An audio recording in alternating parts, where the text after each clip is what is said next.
बिस्मिल्लाहिर्रहमानिर्रहीम। नाज़रीन इकराम अस्सलामु अलैकुम। लाइव वीलॉग के साथ जुनैद अंसारी आपकी खिदमत में हाज़िर है।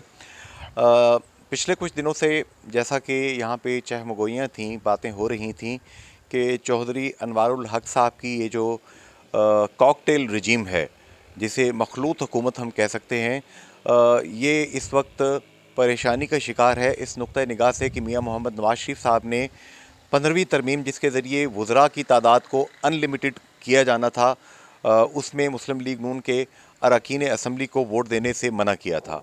लेकिन अब सुना है कि मियाँ नवाज शरीफ साहब से दरख्वास्त करके ये इजाज़त ले ली गई है कि अनलिमिटेड वज़रा जो हैं वो बनाए जा सकते हैं।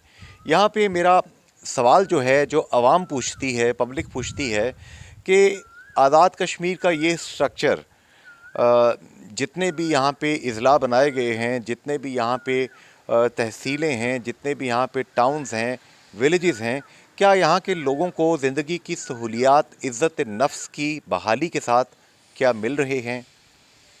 यकीनन इसका जवाब बहुत बड़ा नहीं है। तो फिर इतना बड़ा स्ट्रक्चर पालने का मकसद क्या है?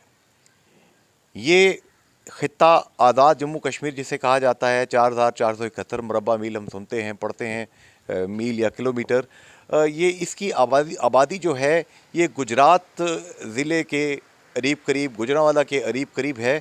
तो एक कमिश्नर ही यहाँ का निज़ाम चलाने के लिए काफ़ी है। ये जो इतने ज़्यादा यहाँ पे मिनिस्टर्स बनाए जाते हैं, उनको पर्क्स एंड बेनिफिट्स दिए जाते हैं, उसका आवाम को तो कोई फ़ायदा नहीं है।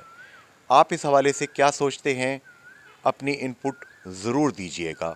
और ये निज़ाम, जैसा कि साबिक़ सदर वज़ीर आज़म आज़ाद जम्मू कश्मीर सरदार सिकंदर हयात ख़ान मरहूम ने मुझे ही इंटरव्यू देते हुए ये बात कही थी कि पूरा आज़ाद कश्मीर, इसका निज़ाम चलाने के लिए एक कमिश्नर काफ़ी से भी ज़्यादा है।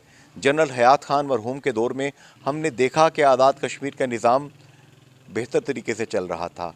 आज नफसा नफसी है, यहाँ पर पावर कार्टल्स हैं, यहाँ पर माफियाज़ हैं जो कि निज़ाम को ड्राइव कर रहे हैं। आप इस हवाले से क्या सोचते हैं? ज़रूर बताइएगा। फ़ी अमान अल्लाह, हाफ़िज़ एंड गुड बाय।